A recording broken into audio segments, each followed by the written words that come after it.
Halo guys, kelompok Liga di sini dan ini adalah video kami.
Assalamualaikum warahmatullahi wabarakatuh.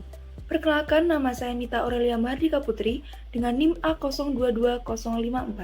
Di video kali ini saya merupakan perwakilan dari kelompok 3 dengan mata kuliah Pancasila dengan dosen pengampu Bapak Subelo Wiono. Di sini kami kelompok 3 mengangkat topik yaitu pengaruh negatif dari media sosial, informasi, dan hiburan. Perlu kita ketahui, mengapa kami mengangkat topik ini, yaitu karena yang pertama, topik ini bersifat aktual setiap masanya. Yang kedua, setiap golongan pasti memanfaatkan adanya media sosial, informasi, dan hiburan. Dan yang ketiga, banyaknya kasus-kasus yang semakin hari, semakin teknologi meningkat, yaitu kasusnya semakin banyak. Selanjutnya, apa sih itu media sosial, media informasi, dan media hiburan? Media sosial merupakan suatu tempat berinteraksinya suatu individu maupun kelompok tanpa harus bertemu langsung atau bertatap muka. Dalam konteks ini, media sosial mencakup lingkungan secara digital yang sangat luas, mencakup media hiburan, media informasi, media sosialisasi, dan media lainnya yang begitu luas. Media sosial meningkat sejak zaman pandemi COVID-19 sampai sekarang. Masyarakat sangat gemar memakai media sosial karena dianggap lebih efisien, efektif, dan lebih mudah penggunaannya. Kemudian yang kedua, apa itu media informasi?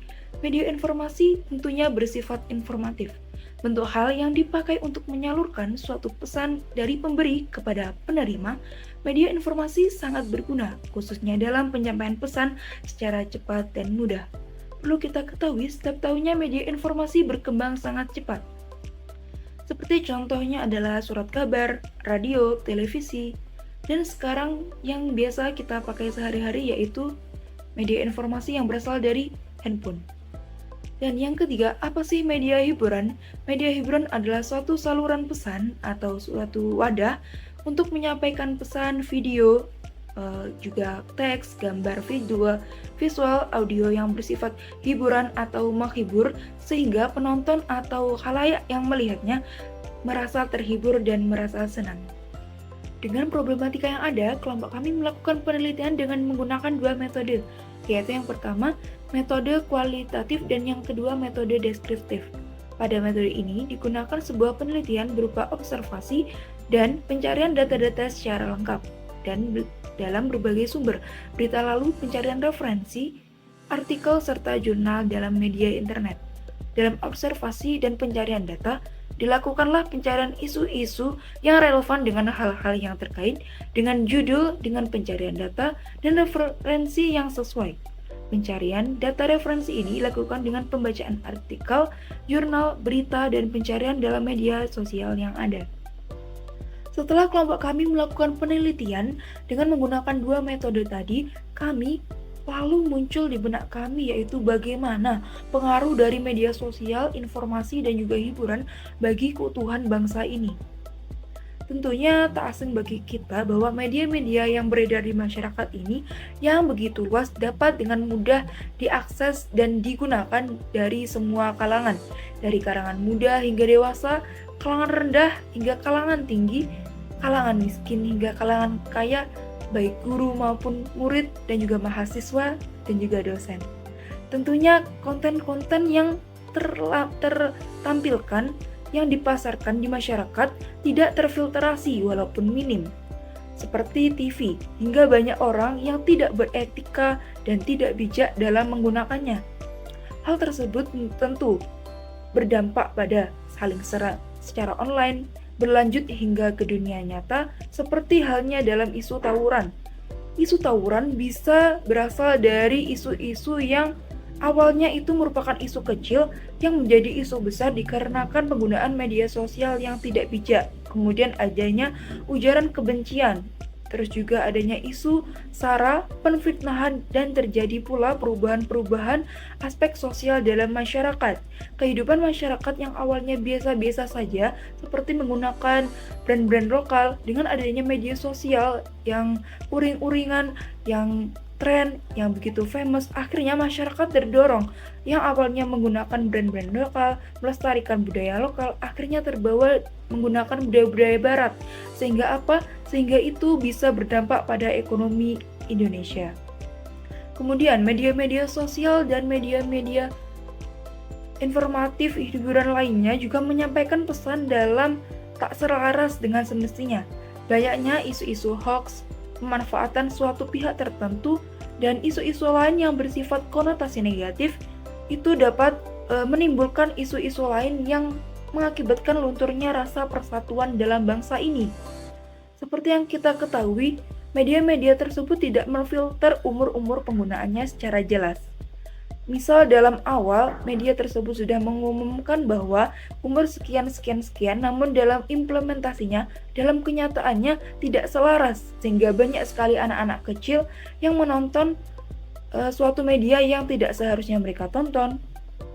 Juga ada mahasiswa dan juga pelajar yang seharusnya tidak melihat sesuatu yang mereka atau umur mereka tidak pantas, sehingga mereka melihat sesuatu tersebut dan dapat mengimplementasikannya di kehidupan nyata. Seperti dalam contoh adegan sinetron, itu adanya contoh tawuran di FTV. Ya juga, apabila anak-anak kecil tersebut melihat tanpa adanya bimbingan dari orang tua, maka mereka akan mengimplementasikannya, mereka akan menerapkannya di lingkup terkecil teman-teman mereka, teman-teman sekolah mereka, sehingga apa? Sehingga hal tersebut menjadi normalitas yang berkelanjutan. Seperti tawuran, aksi bullying yang saat ini tidak kunjung mereda, dan justru malah semakin meningkat di kalangan masyarakat. Ada beberapa kasus yang perlu kami garis bawahi di video kali ini, yaitu yang pertama adalah acara televisi yang tidak mendidik. Hingga saat ini, acara televisi banyak menampilkan isu-isu gosip yang tidak penting, seperti isu kontroversial, selebriti seperti kekayaan selebriti, hubungan mereka, yang sebenarnya hal itu sangat tidak penting bagi kehidupan kita, yang justru dapat menggiring opini-opini buruk pada masyarakat. Yang kedua yaitu stasiun televisi yang memihak pada partai-partai tertentu, seperti contohnya yaitu Partai Perindo yang dipegang oleh Hari Tanoesoedipjo pada stasiun televisi MNC TV. Tentu beliau sangat mudah menghandle atau mengoperasikan tayangan televisi mereka yang tentunya dapat menggiring opini-opini ke salah satu pihak partai saja, dan tentu dapat mengakibatkan memojokkan pihak-pihak partai lainnya. Kemudian ada isu berita hoax di internet, media sosial yang sehingga saat ini sangat marak terjadi. Contohnya saja itu ada kasus Audrey yang tenar atau booming-boomingnya pada sekitar beberapa tahun lalu, yang hal tersebut sangat berbalik 180 derajat pada kisah aslinya, dan hal tersebut juga dapat mengakibatkan kerugian bagi negara kita. Selain itu, adanya medsos ini mengakibatkan gangguan kesehatan bagi para penggunanya, seperti mereka akan kecanduan, mereka akan mengoperasikan medsos dimanapun, kapanpun, dan apabila mereka tidak menggunakannya, mereka akan kebingungan, sehingga mereka akan susah akan membedakan di mana dunia nyata dan di mana dunia media sosial. Kemudian isu berikutnya adalah isu ujaran kebencian. Isu-isu ujaran kebencian ini yang awalnya merupakan suatu konflik kecil dapat menjadi konflik besar, menjadi konflik api yang menjalar kemana-mana. yang berawal dari ujaran kebencian yang mereka ketik menggunakan jempol-jempol mereka, yang menggunakan jari-jari mereka, yang hal tersebut tanpa kita sadari dapat membuat Indonesia ini atau kesatuan Indonesia ini menjadi terpecah belah.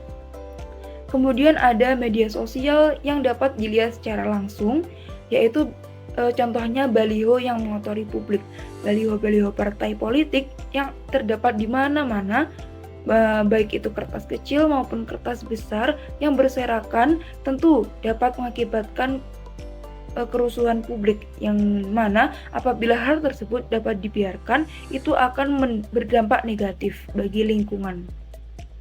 Kemudian ada contoh yang diambil, yaitu kehidupan taraf masyarakat yang berubah-ubah dan mengikuti kebarat-baratan. Yang awalnya kita bersifat kearifan lokal mendarah daging di diri kita, tentunya dengan adanya media sosial, dengan mudah kita mengakses kehidupan kebarat-baratan seperti apa, seperti gaulnya itu seperti apa, sehingga dengan mudah tahun ke tahun dapat kita lihat fashion dari gaya hidup itu tentunya masyarakat Indonesia terbawa arus tanpa mereka menyaring terlebih dahulu. Kemudian adanya tawuran dan konflik warga dalam suatu masyarakat atau suatu wilayah. Hal tersebut tawuran dapat berasal dari masyarakat-masyarakat yang hanya memikirkan jangka pendek tanpa mereka memikirkan jangka panjang yang akan terjadi. Hal tersebut dapat berdampak seperti pengotoran publik, benda-benda atau bangunan-bangunan yang rusak, yang kotor, pedagang-pedagang yang seharusnya bisa melakukan transaksi jual beli di wilayah tersebut menjadi tidak bisa.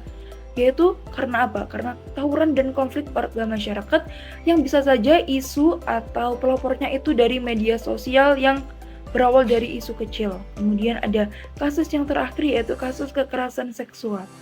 Hingga saat ini makin hari makin marak kekerasan seksual. Itu pun yang hanya kita lihat itu hanya yang tampil di dalam publik. Banyak sekali kasus-kasus kekerasan seksual yang meredam.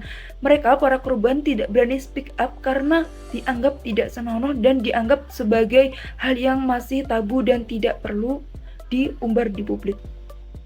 Dari penelitian yang telah kami gunakan dan juga isu-isu yang telah kami dapatkan dan kami uraikan, tentunya hal tersebut membawa kita pada ke bab yang terakhir, yaitu ke kesimpulan. Dari kesimpulan dengan topik dampak negatif dari adanya media sosial, informasi, dan media hiburan di Indonesia, yaitu yang pertama adalah polaritas dan konflik. Apa itu polaritas dan konflik? Media sosial dapat menjadi sarana bagi penyebaran polarisasi dan konflik di antara masyarakat. Informasi yang tidak terverifikasi dengan baik dan hiburan yang meremehkan atau memperkuat perpecahan sosial. Kesimpulan yang kedua yaitu disinformasi dan hoax. Media sosial dan berbagai platform informasi dapat mempercepat penyebaran informasi dan hoax yang dapat merusak kepercayaan masyarakat terhadap pemerintah, institusi, dan kepercayaan satu sama lain. Kemudian ada kesimpulan yang ketiga, yaitu eksploitasi dan pengaruh negatif. Penggunaan media sosial yang berlebihan dan tidak tepat sasaran dapat berdampak negatif pada kesehatan mental, baik dari sosial masyarakat sehingga mengancam keutuhan bangsa ini. Kemudian kesimpulan yang keempat adalah fragmentasi dari budaya. Media sosial dan globalisasi informasi dapat menghadirkan budaya asing yang berbeda dan mempengaruhi identitas budaya lokal. Hal tersebut dapat memecah dalam preferensi, nilai-nilai, dan tradisi yang berbeda-beda dalam masyarakat. Dan kesimpulan yang terakhir adalah kurangnya keterampilan kritis. Keterampilan kritis dalam memahami dan mengevaluasi informasi yang diterima, hal ini dapat menyebabkan persepsi yang bias, penyebaran informasi yang palsu, dan ketidaksepakatan yang lebih besar. Selain memiliki dampak negatif bagi keutuhan bangsa Indonesia, tentunya media sosial, informasi, dan hiburan memiliki potensi positif seperti meningkatkan partisipasi politik, penyebaran informasi secara cepat dan mudah, dan juga kebijakan-kebijakan apabila dilakukan secara bijak dan tepat, maka tentunya akan melahirkan sumber daya manusia yang lebih baik dan lebih baik lagi, sehingga hal tersebut dapat mendongkrak kualitas Indonesia dan keutuhan negara Indonesia semakin tinggi. Sekian uraian dari topik yang telah kami angkat. Kurang lebihnya saya mohon maaf apabila ada salah kata dan perbuatan dalam video kali ini. Sekian. Wassalamualaikum warahmatullahi wabarakatuh. 넌 넘지 말라고 I can fly the sky Never gonna stay 내가 지쳐 쓰러질 때까지 어떤 이유도 어떤 변명도 지금 내겐 용기가 필요해 빛나지 않아도 내 꿈을 응원해 그 마지막을 가질 테니 부러진 것처럼